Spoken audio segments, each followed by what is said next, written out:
Hey nerds, with the release of Mission Impossible: The Final Reckoning, I decided to do a ranking of all the Mission Impossible movies over the last 30 years. Which movie is my number one? Let's find out, starting now. Welcome back to the Nerd Social. I am Colin. So, Mission Impossible: The Final Reckoning is in theaters now. Instead of doing a spoiler breakdown of the movie, I've decided to do a ranking of all the Mission Impossible movies since the first one was released way back in 1996, which is almost 30 years ago. It's just amazing the staying power of this franchise and the ability to keep reinventing itself with Tom Cruise being at the center of it all. But before I get into my rankings, be sure to like, share, and subscribe to our YouTube channel for more content like this. And we really do appreciate all of your support on all of our social media platforms. So without further ado, here are my rankings from number 8 to number 1. Yes, there are 8 movies. Careful for spoilers, specifically for The Final Reckoning and also for the ones on the list that you have not seen. Okay, so let's start with number 8, which is Mission Impossible 2. Now, this is the one that was directed by John Woo. He definitely borrowed a lot from his movie Face Off, which came a few years before that. I think this movie came out in 2000, and it's remembered for the overuse of all the Scooby-Doo masks that happened in this whole movie. I think I only saw it a couple of times. I really didn't like it as much as I thought. There was a lot of awe-inspiring stunts, especially Tom Cruise and Dougray Scott on the motorcycle. That was pretty cool. The fight on the beach was pretty cool. It's very avant-garde out of all the Mission Impossible movies.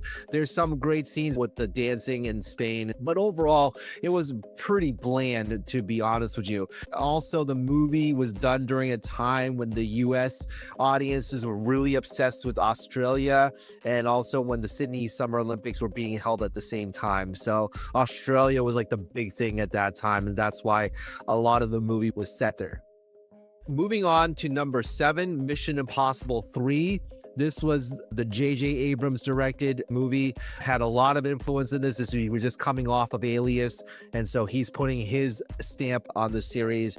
It was almost as though it was back to basics because the introduction was very similar to the first movie, and it dove a lot more into Ethan Hunt's personal life, more so than ever before. So we get to see a little bit about his quiet life, his wife, who is portrayed by Michelle Monaghan.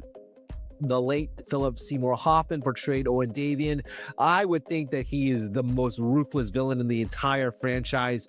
The opening sequence of him shooting Ethan's wife was really chilling and wanted to see more. You didn't know what was going to happen. You had to rewind to go back to what led to that point because that opening scene was done later on in the movie in terms of its sequence. And also, this was when the U.S. was obsessed with more dialogue with China. So that's why much of the last act was shot in Shanghai. And definitely at that time, the relationship between the two countries were much stronger. And also, there was a lot of collaboration between the two countries in terms of distributing U.S. movies in China. Now it's a little bit less than that because China is becoming more powerful. But at that time, there definitely was a lot more openness between the two. Number 6 is the current movie, The Final Reckoning. I think that the stunts are really amazing in this movie, especially the underwater scenes and the biplane that you saw in the trailer. The amount of time with zero dialogue leaves you really at the edge of your seat. I think that when I was in the movie theater watching the biplane sequence, that was really like, oh my gosh, is he going to fall? Oh my gosh, what's going to happen if he went on this and then he had to switch his way back? It reminded me a lot of the opening sequence of Indiana Jones and the Raiders of the Lost Ark, but that was much less dramatic than this one was. And also, there were some standout performances from Haley Atwell, who was really good in this one as well, and also Angela Bassett as the President of the United States. Can you imagine if there was someone like that in the president's office? That would be really cool. It was a very fitting end to the series. They kind of laid the breadcrumbs that there might be something new that come out. It really depends on how Tom Cruise feels. He is over 60 now, so we'll see whether or not he really wants to do more of these Mission Impossible movies. Number 5 is Fallout. This was the 6th Mission Impossible movie. The skydiving and the helicopter scenes were top-notch suspenseful. The helicopter going off the cliff and he's fighting Henry Cavill's character, that was really cool. The skydiving, losing the oxygen masks, that was pretty cool. And then Henry Cavill's character woke up and say, "What's wrong with you?" It was pretty interesting there. Henry Cavill pretty much steals this movie as Ethan Hunt's rival and antagonist. And also, I think that there's a very pivotal scene where we find Hunt saving the French police officer from certain death. That was pretty heroic. Then calming the tensions down and then shooting agents down so that she can live. So that was pretty cool as well.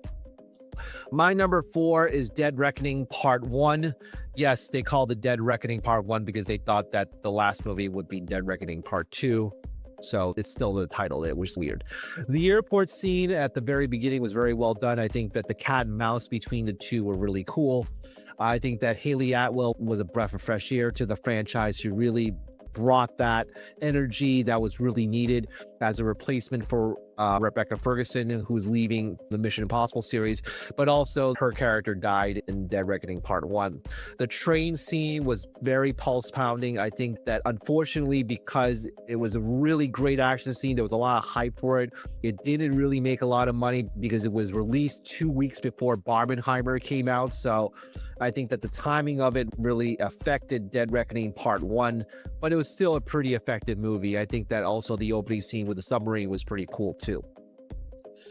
My number 3 is the original Mission Impossible. Yes, this movie is still very hard to follow, and maybe it was supposed to be like that. I watched it when I was in high school.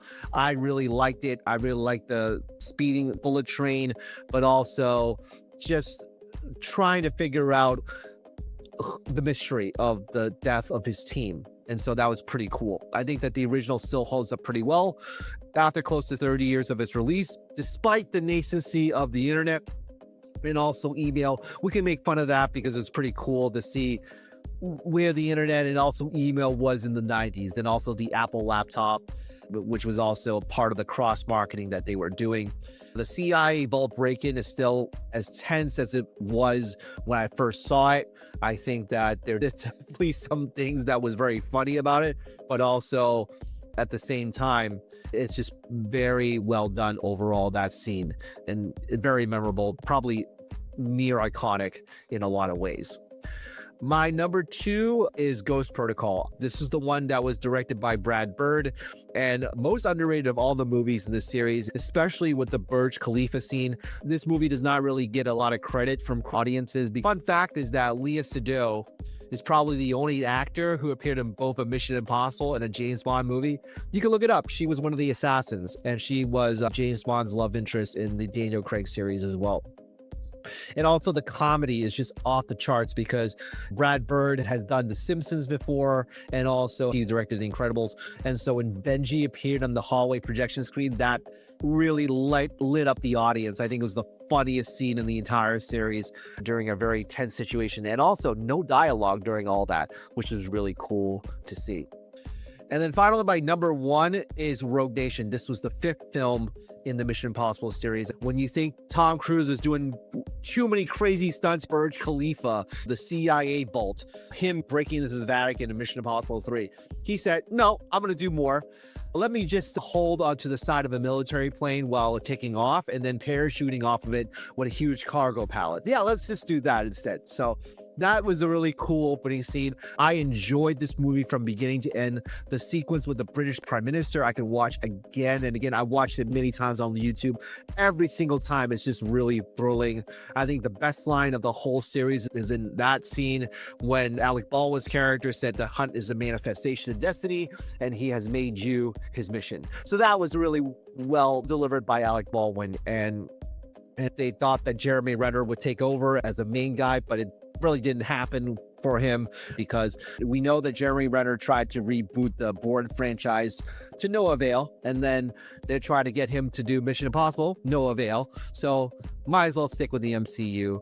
for his sake. And then finally, Rebecca Ferguson really brings a ton to this movie as Ethan's frenemy, especially with the sniper scene, the motorcycle chase. Yes, you know, the sniper scene in the opera, they took that from Quantum of Solace. Yes, I know, but it's still very good. And also the timing of it was really awesome. So overall, I think that she made a really good foil as Ilsa Faust. Great name too. So that really sealed it for me as Rogue Nation being my favorite of all the Mission Impossible movies. That is my rankings of all the Mission Impossible movies. Tell us what your number one Mission Impossible movie is by commenting down below. Like, share, and subscribe for more content like this. And we will see you in the next video. All right. Take care, everybody.